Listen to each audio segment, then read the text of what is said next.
Hey guys, that's my front end here. Anyways, today I'm going to be showing you my newly redesigned backpack. I actually finished it about, I don't know, a week ago or so.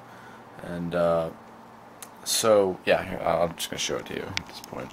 Not much to talk about.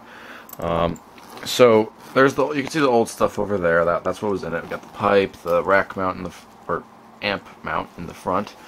I'm thinking of anyway. Here's the new one. The amp is still mounted right there on the front. It's a big one. And then the little one is encased in this piece of plywood. So basically, how I did this is I went to Lowe's, obviously, and got some plywood. This is, I think this is ½ inch. Yeah, this is ½ inch.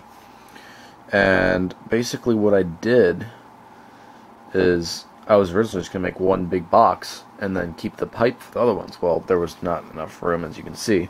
So what I ended up doing is dividing this box pretty much right where this amp, right where the amps is up against, that's divided into that box. So this is completely separate from where the amp's mounted. So I have a box there. It's literally a box, much bigger than the little tube over there, as you can see. I mean, this is square, and so it's bigger that way, and it's also a little taller, a little wider, you know. So a lot bigger box, which helps with the low frequency response.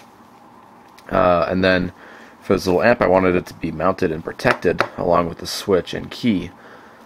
So what I did for that is I just built off of it and put the, let me get my flashlight here, put the two other speakers down in there. I don't know why you can see that, but there's two speakers there. So and those are completely separate from the sub. The sub is sealed in its box, and I actually didn't use a single screw other than the to mount the amp and the speaker. As far as the box is concerned, I didn't use a single screw. I just used the hot glue. I can't believe how strong that stuff is. The wood, I actually had to redo a part, and the wood broke before the hot glue broke. It was unbelievable. So I do have some safety-ish features on here. On the old one, I'll show you what I did. I had this at my school in the weight room for weight training class, so we could listen to music. And the other people from after school for football and stuff would come in and turn on. And that amplifier, if you turn it past half, it's gonna blow out. So I didn't want them messing with it, so I put a little key switch right there. This is the old one, so you can see it come through in there. And that key actually broke off because I left the key in it on accident. That key broke off inside it, and so that was kind of a failure. So I decided to redo that same idea. So I have it mounted there. It's completely protected. Even if I leave the key in, there's really no way there can be any pressure applied to it when carrying it or whatever. So what that allows me to do, as you can see, no work when people don't have the key. So when you have the key, you can go ahead, plug it in, boom, and you're up and running. This is the little remote switch for the amplifier, so I don't have it constantly draining the battery. And of course, the little one has its own switch there. I am having some contact issues with the volume adjustment. As you can see, there's like near the bottom there, it was scraping. It does that every now and then. So I tend to just keep it at a set volume, like so. That's about as far as you can go. Right there, see the little dot before it starts clipping. At least on the gain from my phone. And then I go ahead and turn the amp on, the sub amplifier. So at this point, I'm just going to plug my phone in.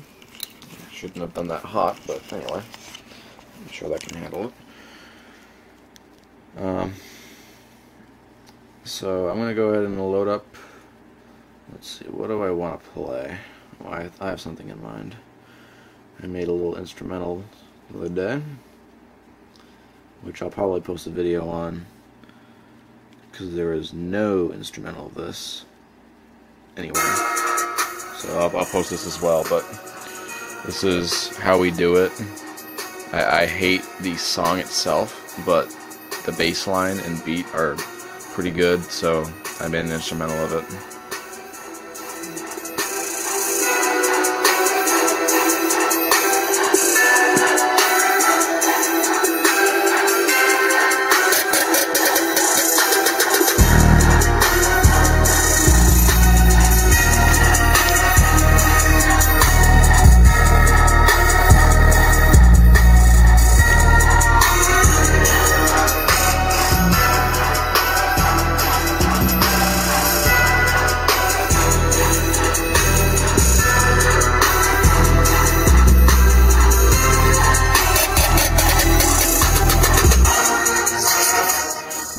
that by itself, I mean, that's relatively loud and you can hear the bass line. I'm going to keep the volume exactly the same. All I'm going to do is put it in the corner. That's actually where I have the other sub. Let me just turn the light on real quick here. All I'm going to do is move it. Right now it's kind of centered in my room here, as you can see. All I'm going to do is move it in the corner. Hopefully I don't disturb my little research here, but I was going to put it in the corner. I actually have the big one corner loaded as well for the same reason that I'm about to demonstrate.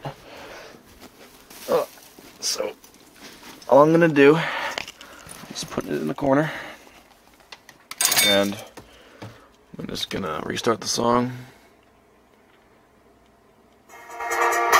Same volume, everything. I'll go ahead and kill the light. Now I want you to listen just how much louder corner loading it, because it resonates with the room now. It uses the two corners to, you know, bounce sound waves around.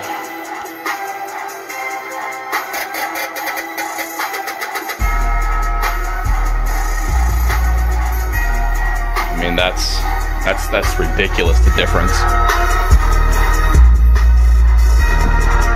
I'm just gonna go out in the room so you can hear just how loud it is. It's actually shaking my door a little bit.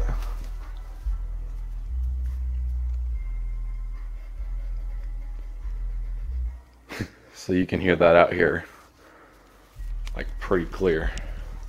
Obviously not as powerful as a 15, but for just under 150 watts and a 6, that's freaking ridiculous.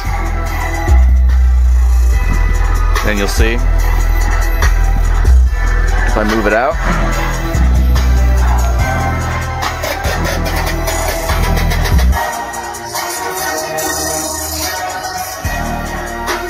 now it just sounds kind of like distortion-ish.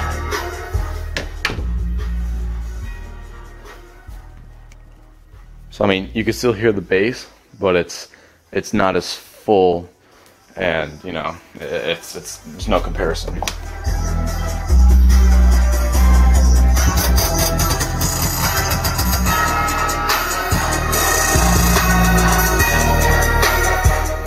So anyway, just a little update.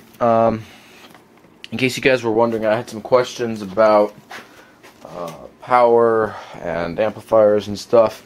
I'm using the JLW3 6-inch. It's a 4 ohm version. I'm also using the Kenwood, what is it called? Let me see here. Kenwood, can't even read it. Let's put this down. Kenwood KAC1502S power amplifier. I have it bridged at 4 ohms, and yeah, so that's that. And then the battery is actually not, I'm trying to remember what the hell did I do with the battery. Oh yeah, I put it up front. Okay. Stupid me, I forgot what I did with this thing. I was actually debating whether I should put it inside the box or not, because I was running out of room. I decided against it. And there's the battery and some other wiring. Here's a little charging cable. This is a wrecker, 12 volt, 18 amp hour sealed non-spillable lead acid battery. So most people, this probably looks like a bomb or something, but you know, clearly is not. Brought something into my physics class the other day, and it's actually my fusion power supply. That's why that's kind of cleared off back there. Brought that in. They're like, "Oh my God, wires! Look, it's a bomb! It's a bomb!" Yep, that's right. And then this is the La Poly T-Class. If you just type in T-Class amplifier, it's 20 watts per channel. It's like $20. It's really cheap, and it comes in a little. Actually, I can tell you exactly what it is. Here it is. LP 2020A Plus, right there.